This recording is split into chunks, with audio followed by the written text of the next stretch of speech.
Hey YouTubers, I hope that there are Christians watching this, I hope that there are Muslims watching this. Whoever else is watching it, you're also welcome, but it's in particular these two groups that need to hear this. I am a Christian. I left Islam not too long ago, and I understand what it takes for a Muslim to leave Islam, and why most of them can't even begin to think about leaving Islam. And I was one of the lucky ones who had a past that was quite difficult in terms of my spiritual well-being, my emotional well-being. I was a child, I was a teen, and an adult that was always in distress spiritually, and I was always looking for answers. And from a young age, I journaled. I had a lot of problems as a kid mentally. Although it was nothing serious, I suffered from social anxiety. I had sleep difficulties. I walked in my sleep. I had multiple visions. I saw things. I heard things that weren't there. And I would have times when I was extra depressed or extra sad. It was, although on the outside I looked pretty perfect and in terms of what I did with my life, people would look at my family and they would think that this family is perfect because we really fulfilled all the criteria of what the world defines as a perfect family. But on the inside, we were all very confused, and we had identity crisis, and we were lost, and we were all really looking for some kind of salvation that Islam didn't really offer, but we wanted to get as close to it as possible. And in this, just growing up this way, and also coming from a family that was so loyal to their traditions, cultural and religious traditions, I mean, from my late teens, I started rebelling against a lot of these values that we had. And at the beginning of my 20s, I hit rock bottom after I had failed a few exams in university. And this time was one of the most difficult times in my life when I was stuck in a rut. I didn't get any further in terms of my education or with job or anything. And this was a time when I did a lot of soul searching. I spent a lot of time trying to find the answers to my questions. And at some point during this time, I prayed to God for clarity, for truth, that no matter what that meant, I was ready to receive it. And God gave me this person. I met a man at that time who I fell in love with very hard, and we clicked very well. And this guy happened to be very, very good with history, with theology, with politics, with all kinds of things that can explain religion. And so we had a lot of discussions about that, and through him I discovered that Islam is a lie and that Christianity is the truth. Because him and we had a lot of debates, and he would present arguments, and I would try to say counter arguments to why he was wrong and I was right. And we kept, having this dialogue until I realized that after being offended many, many times, that I was wrong about Islam, and that there's something that's fishy. Something fishy is going on here that I need to figure out. And not too long after that, I found that Islam is a lie and that Christianity is the truth.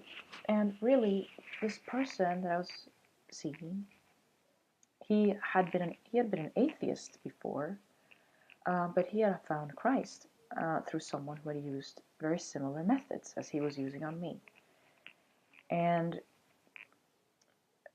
if I have understood this correctly, I don't know that detail, but I do know that the only method that really worked, and that I think will work on Muslims, to see the truth about Islam is you have to be tough. You can't be afraid to offend a Muslim.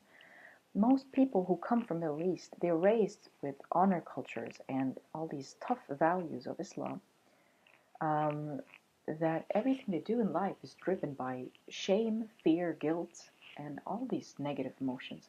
You can't use some nice, more politically correct tactic to show them the truth. You have to show them what it is as it is. And the way you do so is you have to agree on that. You're going to have these debates, and it's going to be you're going to show arguments, and it's going to be with an objective point of view. You're going to approach it objectively with a scientific method, and you're going to have no predetermined assumptions about anything, and really look at things as they are, and then see what you think. If you can, defend it or not, you deal with that later. So you have to take these steps, and a lot of people who explain things to Muslims, they don't do it this way. And I think that's one of the reasons why you fail in doing so, in trying to show them the truth and the lies. And to Muslims, you have to not be afraid of questioning the source behind your faith. Is it really valid? Is it really hard evidence that Islam is the word of God?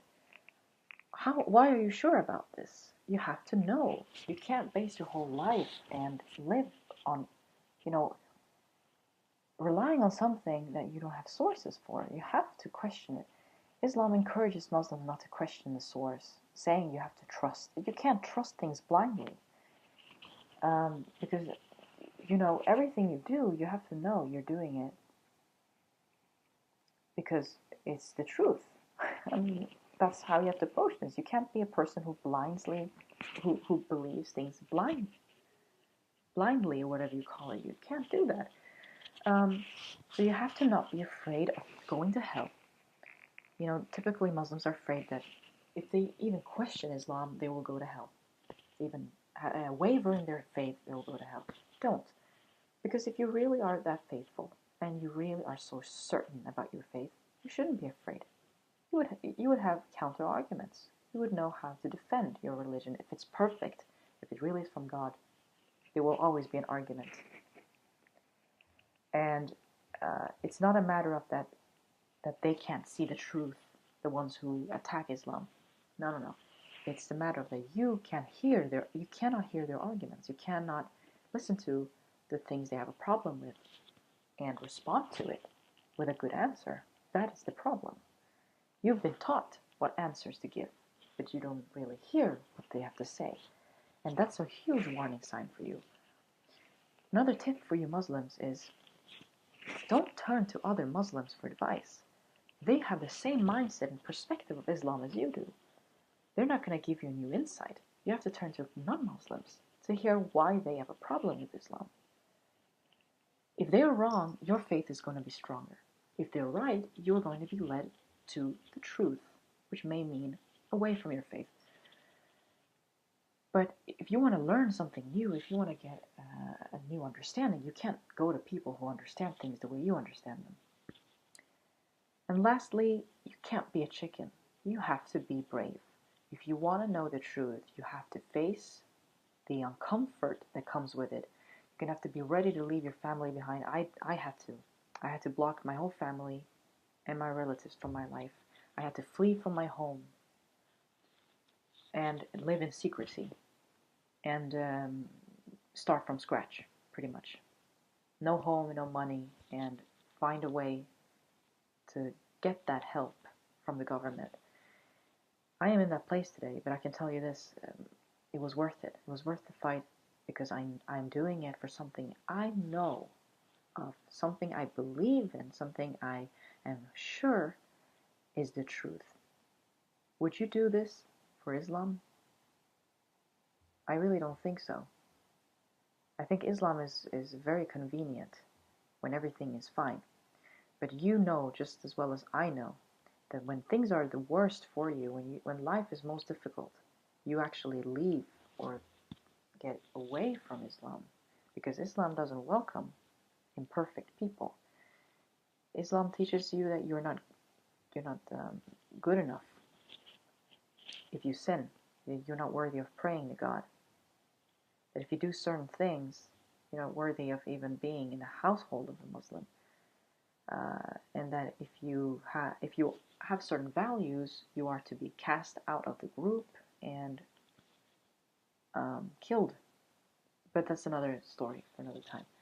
The point is, you and I both know that you would not do what I'm doing right now. Leave your family behind, leave popularity, success, money, house, warm food on the table, leave all of that, a lifetime of memories behind for Islam.